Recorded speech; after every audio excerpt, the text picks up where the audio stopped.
My name is Uncle Johnny, and today we have somebody who have traveled all over the world. She's going to introduce herself and tell us where she came from and why she's here in Australia. Welcome to John Obell channel. Thank you. I am Sara, Catherine Motta, and I just want to honour the traditional custodians on the land, the Awabakal, where we're meeting. Yeah.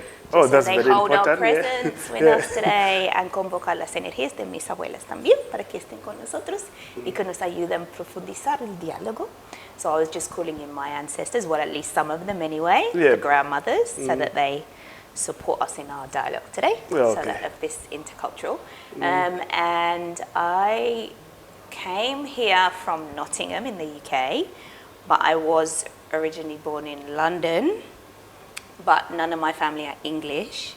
They're kind of Eastern European, Jewish, there is some Celt in there, and then they're indigenous Colombian, Chibcha Colombian.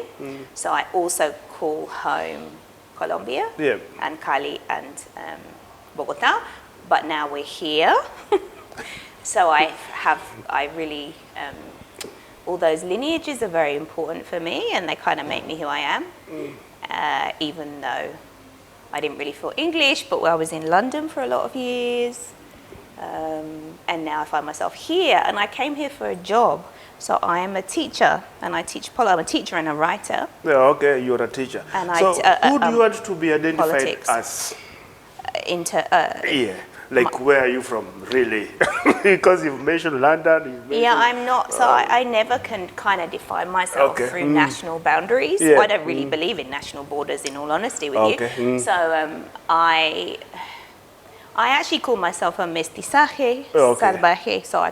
So mestizaje is a kind of political term, which means more than mixed. It's a point about acknowledging all the heritages that one comes from as a political act, and as an act to say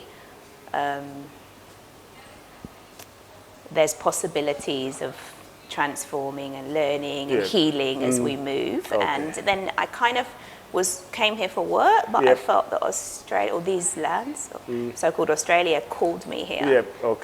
For something, for like more healing, because there's a lot of trauma in my lines, from the lineages, because of displacement and exile and colonization, and so I didn't ever imagine being here, and I didn't quite understand. But I'm like, okay, this is what's opened with this work. And I arrived here on May the 1st, 2013 with my two daughters. So it was me and my two daughters. And I had the job, but I didn't know anybody. And I was just like, this is far. Yeah, Australia is very far. Can you just tell me the first few days in Australia, day one? Where did you go? Who received you? How did you find your way through? Well, they do. So I work at the uni, right? And so we'd had a journey of over a day. And we had I think you could have 3 or 4 bags each with you. So I had a little one who was 5, and I had the older one who was. Maybe so what was it, 2013, she was maybe 15, and then there was myself. And I think we each had 4 bags each, so every time we moved between planes or got here, we had to get the bags. I'd have to say, you lot stand there, and I'll move them gradually, because you didn't want to lose a 5-year-old in the airport. And then we got this thing, and we came out, and we were exhausted, but the uni had arranged to have Happy Cabbie, this thing called Happy Cabbie. Yeah, they're not there anymore, Happy Cabbie, they've gone, really. We were like, oh my God, and we had all these bags. So we got into Happy Cabbie, and we kind of weren't sure what we were walking into, in all honesty. It was like, look, I'm going to take this chance. I'm going to take this chance to better my life with my daughters. I'm going to take this chance to, see what is here. But I have to say that my older daughter was, she was 15. Something like that. Was she 15? Yeah, she was 15, 14, 15. And I have to say there was a few comments that were a bit racist about Aboriginal people as soon as we got there. And I was like, me and my daughter looked at each other and were like, that's day one. That was before we got into bloody Happy Cabbie, and we were like, oh shit, because they were trying to tell us about Australia. They were trying to tell us about Australia, and we were like, okay. But then we were really, but also really friendly. So we're very friendly, but there was these kind of side, and I thought, whoa, that's interesting. That's a way of representing Australia, right? And so then we were in it, and then we came down into Newcastle, and it's very spread out. So we were used to cities that were, inner cities. So Cali is big big, huge, really like populated city with people on the streets. People are busy. And London, same, and Nottingham, same. Even though Nottingham has a similar population as Newcastle, it's people. You feel the people. It's much more geographic. So we came in and we were like, oh my God, where are the people? We were like, oh my God, where are the people? And when we got put up in this thing on the corner in Hamilton, this was a hotel, whilst we found a place to live, right? So we were renting. And I don't know, it was like 6, and we thought, okay, let's go out and try and find something to eat. Like, it was dark, it was May, and it already kind of got dark, and there was a wind, and there was like something blowing, like a sign, and there was nobody on the street. We were like, oh my God. Very lonely people now. We got to. So then we walked, and we found Bar. Okay. That was great. And we thought, oh, we'll have some chips and a milkshake, I don't know, something else. And they were massive sizes. Like, the milkshake was bigger than my daughter's face. Bigger than normal, the size you normally used to. Oh, wow, this is like it felt like America, like some of it. So it felt like America. So we noticed this, oh, wow, so you don't order like 2 portions of chips, you also one because it's like huge, and the milkshake was like... So it was very different, even though like we can speak English, right? But it was very different. Like it was very different. It looked different. The spatiality of the city was different. The size, the sizes, the taste of stuff. The air felt different. Even like then I started in the first year, just noticing the trees and the flowers and stuff, and they're different. The sky. We noticed the sky. The sky is huge. Like it's bigger, like the sky in England feels small, and even in Colombia it feels small. The sky is just like, whoa, you've come to a very huge place. Exactly, it's very different. So it was kind of just, we were a bit shocked. And so you're mentioning you're a bit shocked, and you speak English in London, and the English here. So did you have a bit of challenge with the language here they speak? Yeah, okay. Can you let us know about those challenges? There was different things, right? So there was, so I had to teach in the classroom, right? So obviously it was quite funny. So we went into the uni, like a few days later, I took my girls with me because I was on my own with my 2 daughters, and we had to meet the professor of the discipline, right? So we went into his room, and I kind of like gave some colourings to my little one and told everyone to try and, behave themselves. Be quiet or be... he starts, because there's a jokey thing here, there's a particular humour, right?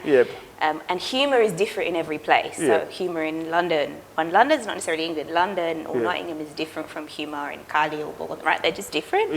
And like they make reference to like particular popular culture things or particular histories, right, that you don't know. Anyway, all particular words. So we're sitting there, and again, it's with my older daughter because my little one doesn't get any of this. She's 5, right? So he starts telling us a joke. So he's trying to like settle us in and relax it. So he starts telling us a joke, and he starts going, make you feel comfortable. To make us feel comfortable. I mean, they were lovely. Everyone was really lovely, right? So everyone was very lovely to us. He starts saying, but another colleague had been teaching in Singapore, and he'd come into the class with his thongs on, and everyone thought it was really terrible. And me and Suhei were just my daughter, we're just looking, what is he talking about? We didn't get the joke because we didn't understand because thongs in England mean underwear. Okay. So we were thinking that he said, this guy, why is he telling us a joke? That this guy had come in only in his underwear to this thing in Singapore. So then we had to look outside. So I was just like, and then outside we had to look, and we realised it's flip-flops. So whatever, the shoes. The shoes, so this was those one is wearing. Exactly, flip-flops. So that was we were just like, what the hell is this? What is this about? And this carried on because loads of the language is different. So for example, when I had to first teach, I was teaching a course. I actually asked a woman, she's in a PhD, a lovely woman from here, to come in with me and be my translator.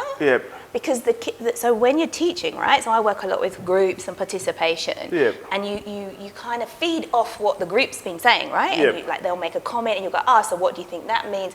But you have to understand what they're saying. Yeah. And they would start referring to like, well, sometimes terms I didn't actually understand what the words meant. Yeah. Or sometimes like histories or popular culture figures or I didn't know what the hell they were talking about. Oh, okay. So she came in for the first semester and she'd say she'd tell me what it meant. Oh, okay. And I'm still learning. Like sometimes So somebody here is translating English for you. Yes. Even though you speak English. Yes. Because it's That's cultural, very right? funny. And it's yeah, totally. Because I actually did, because I couldn't teach. Because so for example, a group or a person would say something, and because I wouldn't know what they were referring to, it would just go flat. I just wouldn't be able to respond. So I'd have to change the subject. So I'm like, look, I need somebody from here who can help to explain to me when they mention that person, what does it mean? Or if there's a term I don't understand, what does it mean? I'd ask the students too, but that's difficult because I was new. And then that carried on, like with my kids at school. I remember they had one of them, I know which one, had like an outing, and they had to stay overnight, and it was a list. And then with the clothes, you say totally different words. I didn't understand what the hell it was. And I couldn't find it. I looked up this one thing on the internet, like, but I couldn't find what it meant. I was You like, went what to does this mean? Dr. And Google, no, but I couldn't find it. And then my daughter didn't know what it meant. So I actually had to go and ask the teacher, to talk to the teacher. You say, I don't know what the hell it was. And I said, what actually does this mean? So that she could tell me. And so I think it meant jumper or something. I don't know what it was. So, and then now I'm really hilarious. So my kids, my younger kids particularly, my older, because I've got another one. I've had another child since I've got here. They'll come back using the terms from here, right? Colloquial terms. And some of them I use, and then other ones I'm like, no, it's flip-flops. So sound like your life was a bit difficult in the first instance as you arrived. With kids, right? So it was a really mega thing to come on my own with kids and have to set up everything in a place where I didn't have connections. I had a job, which was amazing, and people were really like, as they're giving me the information and supporting me, but I was kind of left on my own, right? So it was like everything from money, and I don't drive. Oh my God. So because I'm living in the cities where, it's either public transport or like in Colombia, the taxis are really cheap. Everyone uses taxi, I mean, not everyone, that's not true. There's people, but it's like, there's these big, like these little buses and they're all over and you just get them, right? So, and in London as well, or Nottingham. So I was actually quite shocked at how car culture. So though I didn't drive, I didn't realise that that here, if you rent, they don't provide furniture. Like in England, if you rent, it's got.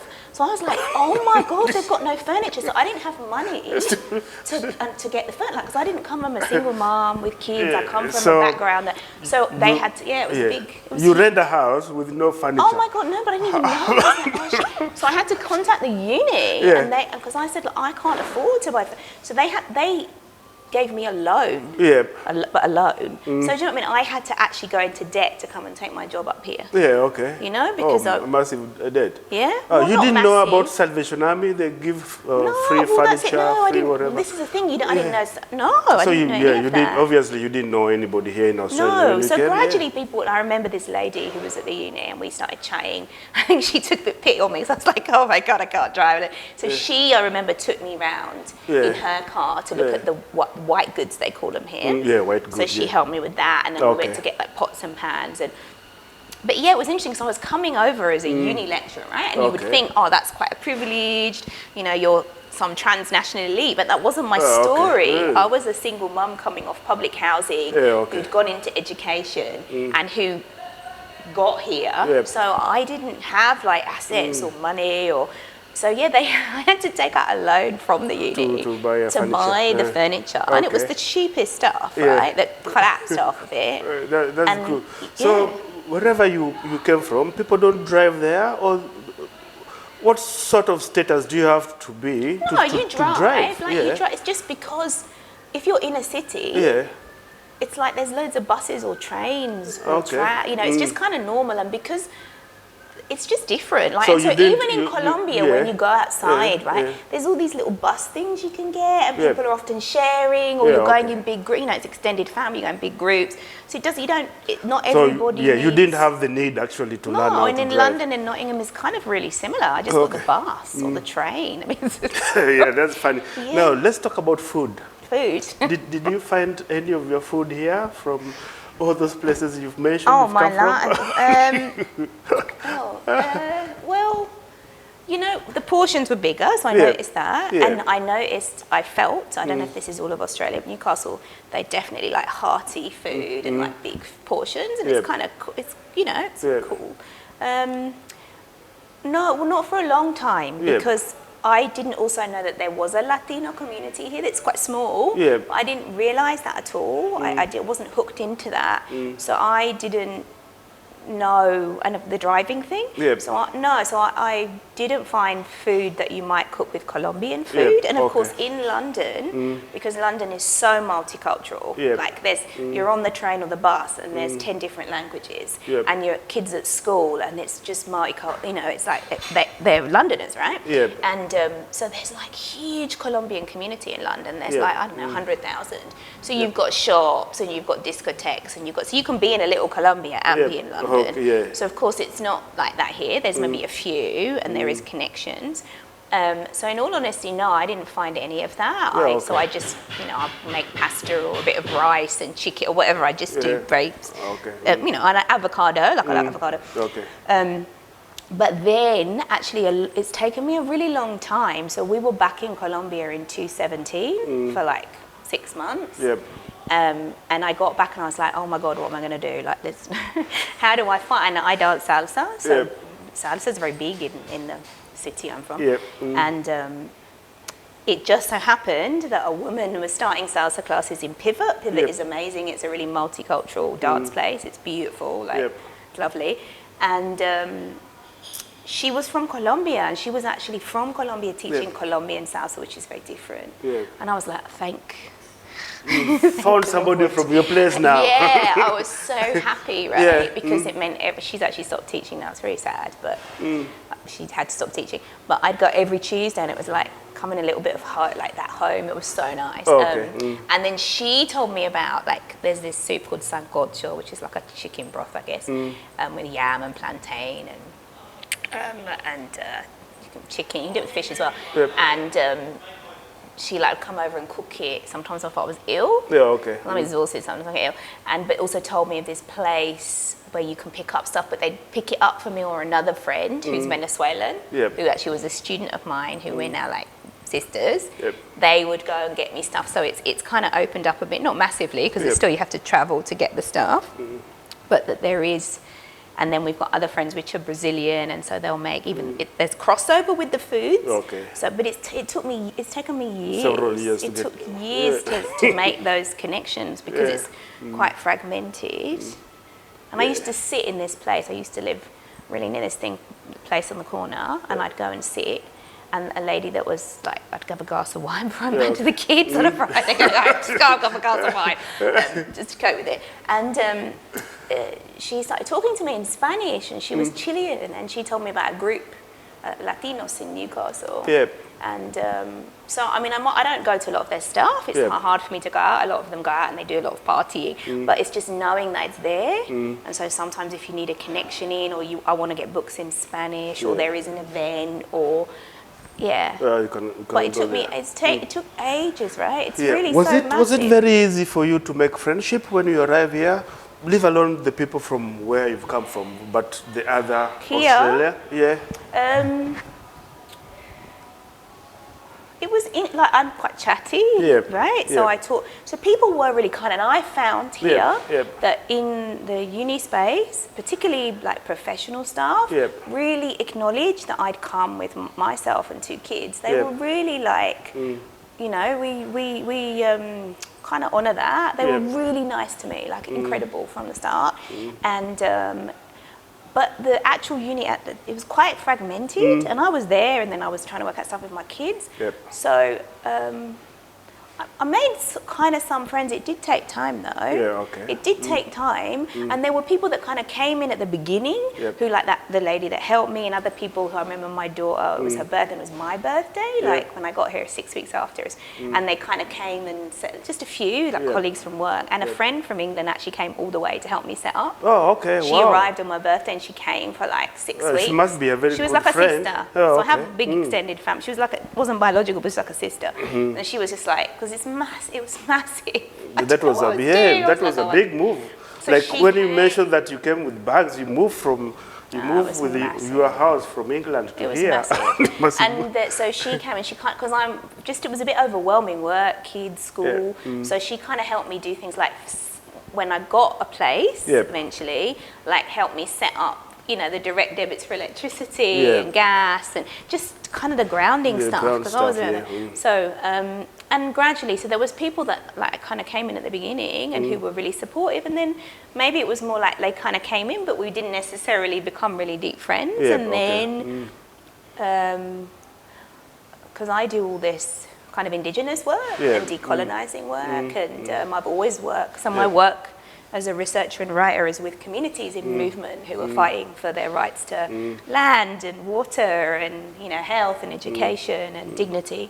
So I also, despite the fact that all this stuff was going on, start to try and organise stuff. Yep. So I kind of was doing this community of practice around critical education in the uni, and then somebody told me about this group that were organising these critical reading groups about how do we make sense of our working conditions now, and that kids were welcome. So I went, and there I met like a sister, like so she's like a sister, but that was about probably a year in. Yeah, okay. And then I met like another kind of so that you really like feel like a family, Comfortable with them and like talk family, stuff, because I'm very into like you kind of have extended family. Yep. So it kind of took a lot of like determination and effort to try and find the spaces and the people that I might connect with, and if I think about them, they're often people who are like committed to justice here and committed to decolonization here as well, and or have travelled or have mixed relationships. Okay. This is what tends to like if I think about the people I've really connected with, so this thing I said, mestizaje, this mixture, something about having lived in different worlds, which means it gives you this, often, not always, it can give you this ability to understand different perspectives, right? Okay. And so you get that not everyone thinks and is eating or, dreaming or, imagines what's funny the same way. And they're the people that I've most connected with, I reckon. Yeah, you mentioned that you went back to England. To Colombia. To Colombia after coming here. Yeah. How did you find it? How did that... In Colombia? Yeah, in well, Colombia, this is the thing. So my life has always been fractured. Because I've always been, because of histories. So colonization in Colombia, my family, the women were indigenous. And the men often, like my great-grandfather came from like colonizer Spanish descent, but he was lost, right? So he had this lost displacement. So then they lost land and there was conflict, and then they had to move, and then my mother actually come from Europe and they met, but she had history of displacement with the Holocaust. So there was all this like fragmentation. So like my family was always across cultures and languages and places. So I grew up with that. Okay. And that was sometimes very hard because I didn't feel I fit in. But now I'm like, wow, this is amazing. I'm so blessed, but it's taken me time to get there, right? So I'd always had this relationship with Colombia where I was back and forth, and I'd often have to wait, like as a kid, years, because you couldn't, like it was impossible to fly, right? It was so expensive. So it's almost like as an adult, because of the work I do, because I work with Latin America, right? So it's meant I found a way to sometimes get funding to go home. So it's almost like I've had to, so on that trip, I actually went, so the region where my family are from is called Boyacá. It's the mountainous, it's very near Bogota, which is center. And it still has conflict. There's been a big conflict there, right? The US has supported lots of violence there. And so the actual place where the house of my father was, we can't go because it's still unsafe. we can go to the like villages around. And so I actually had like a second cousin like take me and the kids because I'm the only one that's interested. So my dad is ashamed of the indigenous past, right? He wants to be in the city. So I'm the only one of the children. So I'm from the first marriage with my mom, and I have brothers and sisters from another marriage, right? And none of them are interested in that. Because they all want to be European, and I'm the only one going, oh, this is bloody amazing. And so so it was almost like I'm trying to find and piece that back together as an adult. You know, I'm trying to make sense of it because my family has been so split apart and also kind of internalized this shame of the heritage, right? And so for me, being there was like, because we were there for 6 months, right? It was my sabbatical. It was bloody amazing. It was like I can actually, and I was doing video stuff with people. We were interviewing. So there's Afro-Colombian and Indigenous Colombian who are, their lands are being taken over by like big agribusiness, and they're defending their lands, right? And their community forms of farming and community forms of healing, and they do some incredible work there in this Valle de Cauca, like Cali. And so I was going around interviewing all these incredible women and men, right? And their stories, and these stories of new forms of democracy and rights and dignity, and then trying to go back to the land and find, because my abuelas and bisabuelas, my grandmothers, and my dad actually, but you kind of, they were healers, right? They worked with hands and the plants. So it was like, this is bloody amazing. And so it made sense when I found this out. Because I work quite a lot with healing, right? So it was really amazing, and interestingly being here, because there's so much trauma in the European side and trauma in the Colombian, it was almost like I had to be in a third space, like a neutral space, to keep going with my own healing, like reconciliation of these different parts. And I actually found the stories and the histories of the First Nations people here I've really related to. And I've found a lot of homecoming and support there, which has helped me, I think, be able to go back to Colombia and go deeper. So I have actually found this, even though there's so much trauma here in Australia too, right? And ongoing trauma, there's been something very healing about this land and people, the First Nations people. So when you came to Australia, was it what you were expecting to find out? I didn't have a clue what to expect. Or you got shocked, or everything is sort of... You know, there's something that a lot of my work is about disrupting misrepresentations of people, like working class people, poor people, as uneducated and stupid and like narrow, right? So I'm often drawn to places that have been misrepresented. So Nottingham in England is kind of a working class ex-industrial city, and often other cities look down on it, and it's kind of painted, oh look, there's all the gangs, there's all this, blah, blah.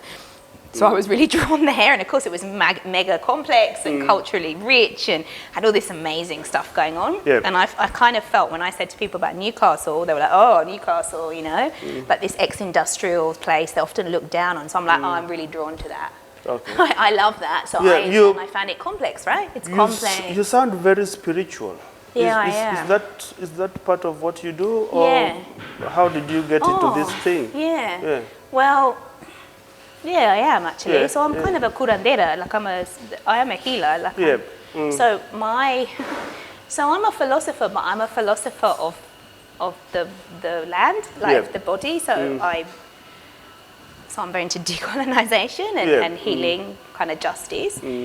So a lot of my work is about how we bring the knowledges of the land and the body and our stories to be taken seriously as ways of creating just and inclusive and sustainable, these are funny words, but communities, right? And as part of that, the spiritual is really central because in the communities that I'm from and walk with, the spiritual in terms of country or Mother Earth in terms of ancestors Yep. and remembering our ancestors, not just maybe the pain they went through, but also all the wisdoms they carry, and Yep. remembering those medicines, remembering our stories is really important. So yeah, I do that. That's very much part of my practice, actually. Okay. So Yeah. how do you help people through that? Well, I do a lot of work about coming to voice and finding our voice and telling our story. So I try and facilitate, even in the uni with the courses I do, because I teach Indigenous politics and community politics and critical forms of development. So I'm always bringing in different voices and different ways of learning. So, I teach this course that sounds really formal, International Political Economy and Global Development. But it's an African woman writer, right? Disrupting stereotypes about African peoples, right? And straight away, they're not getting some, old white man from the International Monetary Fund telling them what is, poverty and development. They're getting a black woman telling them about stories about disrupting who are the poor. Okay. Yeah, and what's knowledge, right? So straight away, it's like there's always a dialogue of knowledges. Yeah. And that means, active listening and sitting with other perspectives on issues that are facing the globe and Newcastle and Australia in different ways. So I bring that into the formal, but I also do community education. So I run courses, I run a course called The Body Politic, which was for women and women identifying. And it was explored the relationship between the body, power, resistance, agency. And we worked with mind, heart, spirit, art, culture. Okay. So I'm just wondering, somebody from here will ask, you're from Colombia. What do you know about Aboriginal in Australia? What's the connection there? Oh, wow, that's really deep. Yeah.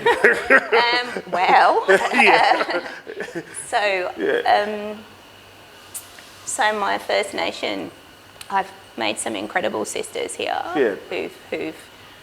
who've been really supportive with some of the things me and my family have had to go through. And we share our stories and we know immediately what we have in common. Yeah, okay. To outside of that, for those who are not living those stories, I guess it's an ongoing experience of kind of displacement, right? And an ongoing experience of surviving that, surviving racialized forms of power, right? That often see black people and indigenous people as not as valid, right? And that, we see the high rates of incarceration, child removal, displacement from land. But at the same time, there's this incredible survivance and richness and wisdom, right? To offer to what we do about environmental issues, to what we do about mental health, to what we do about, communities falling apart, all communities. And so that history, it's distinct. So Colombia has a particular history of colonization, a particular way, but this history of trauma and separation from land and from family, and then what that does and what it does when you're faced with images and stories and education that often, or even your own family, right? My dad, who often see the indigenous part as somehow to be forgotten, it's bad, right? And what you do with that inside you and how you heal from that, but also recover those wisdoms. So for me, that's been such an, the word empowerment is often misused, but it's been such a healing encounter, right? I felt really welcomed by this land, and incredibly so. So I think there's all these stories. Yeah, it's amazing, and I learn. I'm learning too in the dialogue, learning some of the practices that I bring to honour the land or to honour ourselves or to work with women. I also then learn from the sisters that I'm working with, their stories and practices and knowledges and which are different, even if there's some connect, and it's amazing. It's such a an honor. It's such a blessing. It's a good story you have there. I think we'll just bring you back again so we can talk to you about the story about the land and the healing and all that stuff. Yeah. So coming here from where you came from, here as a single parent, how did that affect you, and how did you manage? And just to add another question on top of that, if we have somebody there from where you've come from, wants to come to Australia, of English as a single parent, what can you advise them to do? Bloody hell. It's really few. Like, I didn't because obviously I'd often moved around between Colombia and England, but it's going like from one set of home to another, and there's difficulties with that when you're kind of between places, for sure. But there's a kind of knowing, because you drop into a kind of community space, so the eyes are there for you, and they can kind of help stuff for the kids.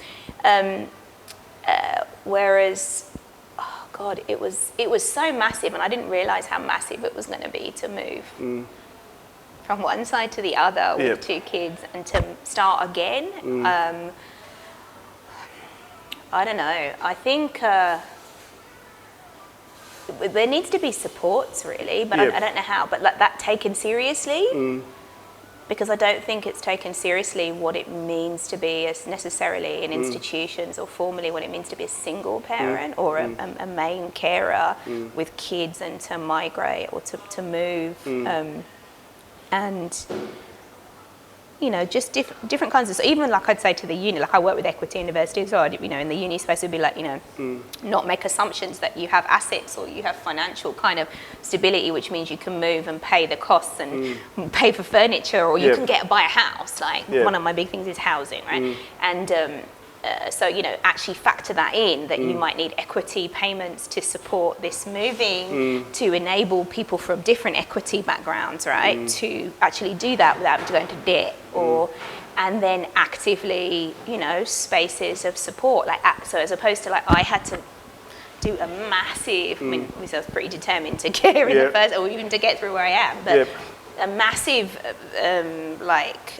energy to actively try and find people, right? To try and make friends, or to try and reach out for help, and that's hard. So I think maybe some recognition of that, if you're coming for work, which not everyone is, of course, right? That a recognition of that, and maybe some things in place that recognize that difference, and it creates potentially a particular set of challenges and barriers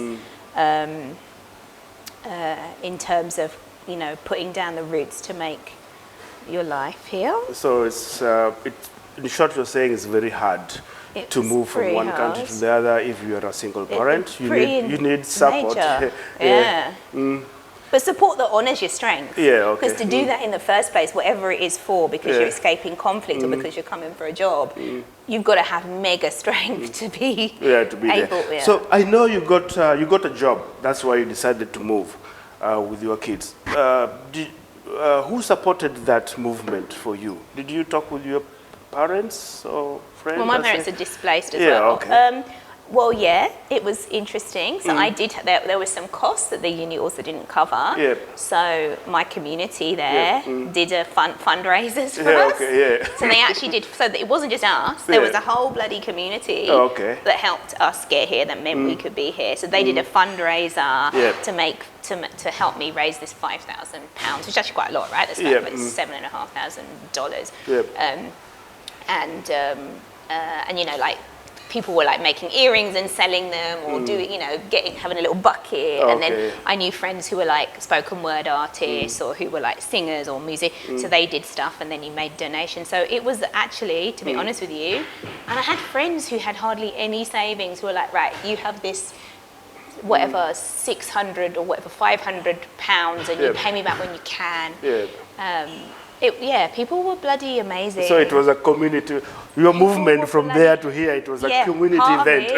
And then when we went to the airports eventually, because it took us bloody ages to get this visa as well, because obviously as a single parent with kids, it was just bloody took longer. So I'd actually given up my job there, and I'd gone back to London because we were saying bye to people. And we ended up waiting for this visa to come through, right? Waiting Yeah. for this visa to come through.